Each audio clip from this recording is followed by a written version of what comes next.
j'espère que vous allez bien, moi ça va super et aujourd'hui je vous retrouve pour une revue livresque et c'est sur les livres que j'ai lus en février. Dans cette vidéo, je vais vous parler de La Chambre des Morts, Des Noces en Or, Mile High, Saving Six. Je vais les prendre dans l'ordre de lecture, donc du moins récent au plus récent. Et vu que je me connais et que j'aime bien parler, je vais attaquer tout de suite.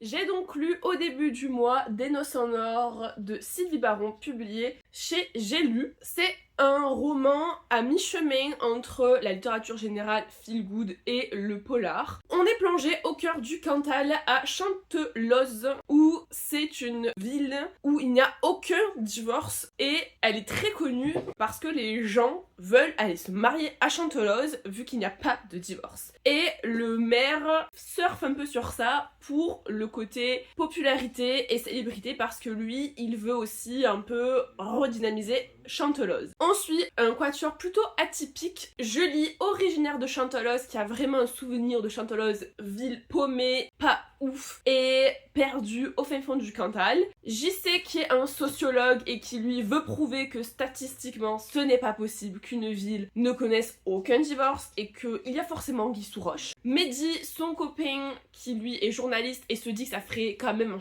super papier pour le journal et pour prouver comme JC que ce n'est pas possible qu'une ville ait aucun divorce. Et Charlotte, qui est une amoureuse de l'amour et qui, elle, veut au contraire prouver que c'est possible et qu'il y a forcément quelque chose qui se passe à Chanteloz pour qu'il n'y ait que des mariages réussis. Et pour parfaire un peu la couverture, Charlotte et JC vont faire genre qu'ils se marient. Donc on est un peu sur un genre de fake dating, même si c'est pas vraiment du fake dating, comme on pourrait le lire dans une romance, même si clairement c'est une supercherie. J'ai trouvé le quatuor plutôt sympathique, honnêtement c'est assez drôle. J'étais un peu comme Julie et Charlotte parce qu'en fait elles rejoignent Mehdi et JC bien après, sauf qu'en fait on sait pas ce qui se passe pour Mehdi et JC. Alors je pense que c'est un peu le but du roman de mettre un peu du suspense et que on soit là à se dire qu'est-ce qui se passe. Ça crée de la frustration plus qu'autre chose honnêtement et j'ai pas réussi à m'attacher vraiment à JC et à Mehdi parce que on les voit pas tant que ça et voilà, c'était pas non plus un coup de cœur incroyable. Le duo Charlotte JC est quand même très drôle parce que JC est très sur ses stats, très sur son côté très carré alors que Charlotte est très dans tous les sens. Là elle est dans l'art, elle est dans la peinture, la sculpture, un peu dans les métaux divers et variés, enfin voilà, c'est l'opposé de JC, donc le duo est vraiment drôle et ça je vous laisserai découvrir, mais est-ce qu'ils seront grillés ou pas, ça on ne saura pas. Mais à la fois, les deux sont assez attachants et du coup les gens du village les aiment plutôt bien. Il y a quand même une grande fresque de personnages au niveau des découvertes et moi j'avoue que ça m'a vraiment paumé des fois, je savais plus qui était quoi et qui faisait quoi et quel personnage faisait quel métier, enfin c'était un peu flou. Au milieu du roman en fait j'étais un peu lassée, j'étais pas trop emballée alors que vraiment je pensais qu'il allait me plaire. C'est pas une mauvaise lecture mais j'ai pas non plus été emballée. J'ai bien aimé le côté retransmission de Chanteloz et l'immersion au sein du Cantal. Après voilà, je trouve que c'est un roman qui est sympa mais qui ne me laissera pas une grande trace. D'ailleurs là j'ai le carnet de lecture où j'ai mis mon avis parce que clairement je ne me rappelle pas tout et vu que c'est pas une lecture qui m'a marqué, si j'ai pas le carnet je pourrais pas en parler aussi bien que ça. Dernier point, l'écriture est assez abordable donc honnêtement c'est un roman qui m'a pas non plus transportée, j'ai pas été plus embarquée que ça et je trouve que c'est sympa mais voilà, pour le coup moi ça a pas été mon grand bonheur de lecture. J'ai bien aimé mais sans plus. Peut-être que ça fonctionnera mieux avec vous qu'avec moi. Deuxième lecture du mois de février, c'est Mile High de Lee Stamford publié chez Chatterley qui a enfin été mon premier coup de cœur de l'année. J'ai tout aimé, les personnages, l'ambiance, la plume, la traduction, tout y était. C'est une romance pour le coup qui vaut sa hype. Je trouve que on la voit partout mais ça les vaut, c'est pas surcoté. On suit donc Xanders et Stevie. Xanders, joueur de hockey qui, pour rester dans son équipe, fait genre que c'est un bad boy, qui enchaîne les conquêtes, mais en fait c'est pas du tout le cas et il joue clairement un rôle. Et Stevie qui est embauchée en tant qu'hôtesse de l'air dans la compagnie aérienne qui s'occupe de l'équipe de Xanders. Et les deux, ça fait pas trop. parce que déjà Stevie elle aime pas les mecs arrogants, Xander c'est arrogant, enfin se donne une attitude de mec arrogant, et j'ai trouvé ça très drôle, honnêtement j'ai trouvé ça vraiment marrant. Leur relation est plutôt touchante aussi, d'ailleurs j'ai bien aimé comment en fait on apprend à connaître Xander à travers le regard de Stevie, parce que Stevie elle crame direct que Xander c'est pas le gars qui veut se montrer sur internet et sur les journaux et dans la presse people, les tabloïds, etc. Et à la fois j'ai beaucoup aimé le regard de Xander sur Stevie, parce que lui tout de suite il la trouve absolument incroyable et elle ne se valorise pas autant que ça. J'ai beaucoup aimé aussi les différents personnages, la meilleure amie de Stevie, le frère de Stevie, la famille de Xanders, les relations avec intrafamiliales entre Xanders et sa famille, Stevie et sa propre famille, la relation entre Stevie et son père est absolument magique. Le fait qu'on parle aussi de protection animale et de l'adoption d'animaux abandonnés, ça m'a beaucoup touchée également. Je trouve que c'est très bien fait et je trouve que ça a une place suffisamment importante pour que le sujet soit défendu et développé. Les personnages secondaires sont bien développés, bien que pas suffisamment pour attiser la curiosité pour lire les autres, parce que le tome 2 de cette saga est sur le frère de Stevie et je trouve que on le voit assez mais pas suffisamment, et donc ça attise ma curiosité. Autant il y a des personnages des fois secondaires qu'on survole et qui nous attirent pas du tout, autant là on le voit suffisamment pour que on ait assez d'infos pour bien l'aimer et pas suffisamment d'infos pour qu'on ait envie d'en savoir plus. Je sais pas si c'est clair, mais je pense que vous voyez ce que je veux dire, j'espère. Bien que ce soit une belle brique, honnêtement le rythme est vraiment bien soutenu, on ne s'ennuie jamais, les chapitres sont plutôt courts donc le rythme est assez là et on a envie d'en savoir toujours plus et de voir comment les personnages évoluent ainsi que leurs relations. Il y a du spicy mais honnêtement ça va, je trouve qu'il n'y en a pas autant que ce que je pensais, pas comme par exemple Laisse-moi une chance où là il y en avait à la pelle. Encore une fois, travail édito de la maison d'édition de Chatterley qui est absolument superbe. Je trouve que pour l'instant, je n'ai jamais été déçue d'aucune traduction de la maison d'édition Chatterley. Il y a une traductrice et un traducteur qui ont bossé sur ce bouquin et en fait, ça rend justice à l'humour des personnages, ça rend justice à la plume de l'autrice, à l'histoire en elle-même. Il n'y a pas une coquille, enfin j'ai pas relevé une coquille. Franchement, une fois de plus, le boulot édito de la maison d'édition de Chatterley est à souligner, parce qu'il y a des maisons d'édition, on ne sait pas comment ils bossent et comment les traductions sont faites. Quand je capte une traduction mal faite, franchement ça a tendance à me sortir de ma lecture, surtout si je suis pas vraiment attachée au personnage. Donc voilà, belle brique, beau roman, belle romance. Un petit truc que j'aurais aimé peut-être voir un peu plus tôt dans le roman, c'est le côté hockey. En fait, on a beaucoup l'aspect en dehors du hockey, mais pas vraiment les matchs, et on découvre les matchs plutôt au dernier tiers / moitié du livre, et je trouve ça un peu dommage, j'aurais aimé être un peu plus immergée dans le hockey même dès le début. Mais bon, ça c'est juste mon désir des scènes sportives et des scènes de sport en général dans les bouquins qui traitent de sport. Voilà, mais sinon c'est juste ça, et j'ai adoré, et je vous recommande très très très fortement cette romance si vous voulez tenter, et ça vaut le coup, donc si vous n'avez pas encore craqué, allez-y. Dans un tout autre registre, j'ai lu La Chambre des Morts de Franck Tilliez, publié chez Pocket, qui est un tout petit roman. Je l'avais mis dans ma pile à lire ou dans ma wishlist. C'est le tome 2 de la saga de Charcot et Anne Bell, où cette fois-ci, on découvre Lucy Anne Bell, qui est une brigadière. Littéralement, rien à voir avec le commandant Charcot. Là, on est vraiment sur le bas du panier de la police. Quelques jours avant les fêtes de fin d'année, il y a 2 morts retrouvés, une jeune fille et son papa. Et Lucy Anne Bell est rattachée à l'enquête parce qu'il faut des personnes, et vu que c'est les vacances, on a besoin d'elle. C'est un roman assez sordide, une fois de plus, Franck Tilliez m'a embarqué dans un polar avec beaucoup de scènes très visuelles et horribles. Une fois de plus, je ne sais pas d'où vient son inspiration, son imagination, mais c'est très visuel, très sordide, très gore, donc soyez préparés, pour moi c'est vraiment important de le souligner. Mais à la fois, il nous immerge une fois de plus dans une enquête qui est très bien menée, qui est très bien faite. Je n'ai pas vu le plot twist arriver, donc je me suis régalée, je l'ai lu en quelques jours. Cela dit, j'ai un peu moins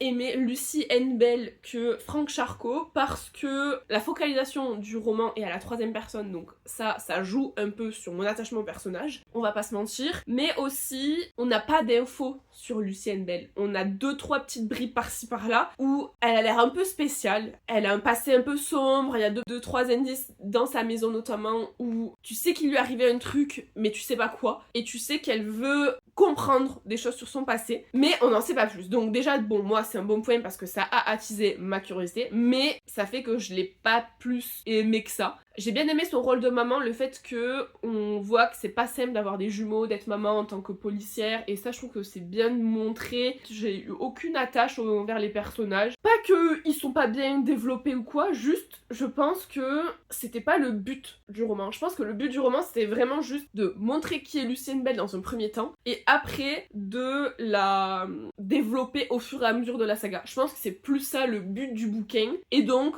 Franck Thilez attise notre curiosité mais sans nous en dévoiler de plus. Et à la fois si on nous dévoilait tout, bah il y aurait pas d'intérêt de faire une série. Donc je pense que c'est aussi pour ça. L'écriture est toujours autant fluide, intéressante. C'est un roman qui tient la route, honnêtement. C'est un roman, et j'ai pas eu l'impression que le plot twist était tiré par les cheveux ou quoi. Je trouve que ça tient vraiment le coup. C'est une franche réussite. Voilà, je sais pas quoi dire de plus, honnêtement. Si vous aimez bien les thrillers et que vous avez envie de tenter la série Commandant Charcot N. Bell, bah foncez, parce que c'est fort sympathique, et le 3e tome sera à nouveau sur Commandant Charcot. Je vais enfin retrouver mon préf des préfs, et j'ai hâte d'en savoir plus sur Lucy N. Bell. Et enfin, le dernier roman qui n'est autre que Saving Six de Chloé Walsh, publié chez Chatterley une fois de plus. Je pense que Chatterley sera la maison d'édition que je vais le plus lire cette année. Si vous ne le savez pas, j'avoue un amour inconsidérable pour Binding 13 et Keeping 13, de la même autrice, qui sont les 2 premiers tomes, les Boys of Tommen. Et dans ce tome-ci, on suit Joey et Aoife, qui sont donc le 2e couple sur lequel on va faire un focus dans Saving Six et Redeeming Six. Joey, pour le coup, m'a beaucoup touchée. Ça n'a rien à voir avec l'histoire de Johnny et Shannon, pour le coup, parce que là, on est sur un Friends to Lovers, et sur une relation qui s'étend sur plusieurs années. Joey m'a beaucoup touchée parce qu'en fait, quand son frère Darren part, c'est lui qui endosse la responsabilité de protéger sa sœur et ses petits frères, et les coups pleuvent. Les 4 premiers tomes sont des romans qui parlent de violence intrafamiliale, donc faites attention à vous sur les trigger warnings, ils sont tous développés en début de roman, donc faites attention à vous. Si vous n'êtes pas prêt, ne le disez pas, honnêtement. Aoife est clairement la personne la plus forte que je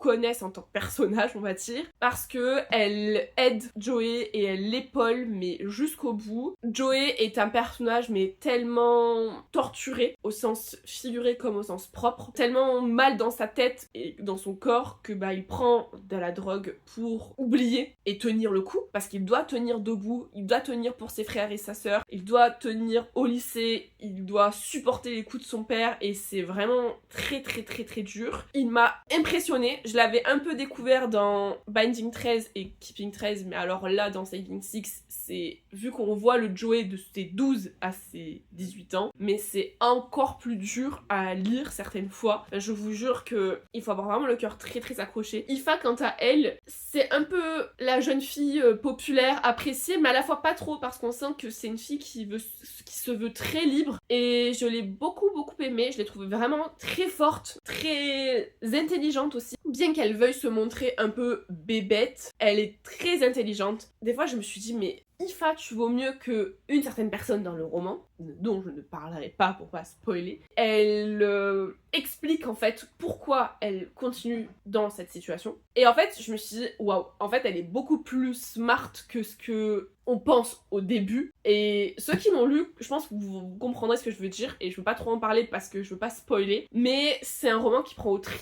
Et ce que j'ai trop aimé avec Aoife, c'est qu'en fait Joey joue un rôle, et elle le voit vraiment pour qui il est, ce qu'il est, et la relation entre le père de Aoife, qui est le chef en gros, parce que Joey travaille pour le papa d'Aoife, est incroyable. Pareil, c'est le seul qui lui donne une chance, et c'est le seul qui voit Joey tel qu'il est vraiment, et comment c'est une personne mais absolument magnifique, autant de l'intérieur que de l'extérieur. Je pense que c'est un livre qui doit être lu et qui doit se vivre, J'ai beaucoup aimé le personnage de Podge, qui est le meilleur ami de Joey et qui pareil est un ami sans faille et qui le soutient mais jusqu'au bout et qui est là pour lui. Seul hic, c'est que Podge, on le développe pas trop et du coup j'ai trouvé ça un peu dommage et je me dis qu'il aurait mérité qu'on le voit un peu plus et qu'on voit à quel point c'est un chic type qui est là pour son pote et qui ne le lâche pas et qui n'est pas aveugle sur la situation et qui aide Joey. C'est un roman sombre avec des thématiques difficiles, je le répète. Si vous n'avez pas 18 ans, ne le lisez pas. Si vous n'êtes pas prêt psychologiquement, ne le lisez pas. Si vous voulez lire une histoire aussi belle que dure, aussi touchante que poignante, aussi magnifique que bouleversante, foncez. Préparez les mouchoirs et préparez-vous à avoir le cœur brisé. Et j'ai Reading 6 dans ma pile à lire. Là, que je vais attaquer, je pense, dans les prochaines semaines. Reading 6 se passe en même temps que Keeping 13, donc je pense que Reading 6, il y aura 2-3 passages où je vais avoir les refs, mais j'ai trop hâte parce que j'ai beaucoup aimé Keeping 13, et je pense que Reading 6 est tout aussi dur, voire plus dur que les 3 premiers. Dernier point, après j'ai fini mon avis sur Keeping 6, la plume de l'autrice est sublime. Les petites touches d'humour contrebalancent avec les moments difficiles où on a envie de pleurer les larmes de notre corps. La maison d'édition a encore fait un travail incroyable. Cette maison d'édition fait un boulot monstrueux. Ces 2 bouquins-là, la trad est mais tip top. Je vous jure que si vous craignez une traduction bancale, non, foncez, parce que vous ne serez pas déçus sur la trad. Bref, c'était le dernier point. Zita a grignoté la couverture, parce que j'ai laissé traîner mon bouquin. Mais une fois de plus, voilà, le travail d'Ito, superbe. Je n'ai rien d'autre à dire de plus, si ce n'est foncer. Je spammerai et je ferai la propagande, mais pendant des années s'il le faut. Elle mérite sa hype et je pense même qu'elle mérite plus de visibilité encore parce que je ne la vois pas suffisamment sur les réseaux sociaux. Et voilà, c'est tout pour cette vidéo, pour ma revue livresque des lectures de février. J'espère que cette vidéo vous aura plu. N'hésitez pas à me dire quelle a été la lecture marquante du mois de février. Je pense que dans mes lectures marquantes, je pense que c'est Saving Six. My High, c'est une romance douce. Saving Six, c'est une romance dure. Je sais pas comment le formuler. Les deux se tiennent, mais c'est pas le même style. Saving Six, c'est... les Boys of Tommen, c'est... Je suis très fangirl, je suis désolée. En tout cas, si vous n'êtes pas encore abonné à la chaîne, bah abonnez-vous, ça me ferait trop plaisir. N'hésitez pas à me suivre aussi sur Insta. Je vais me mettre à jour de mes chroniques, je suis un peu en retard, mais promis, je serai à jour là cette semaine. Je vous souhaite une excellente soirée, une excellente semaine, et je vous dis à la semaine prochaine. Salut!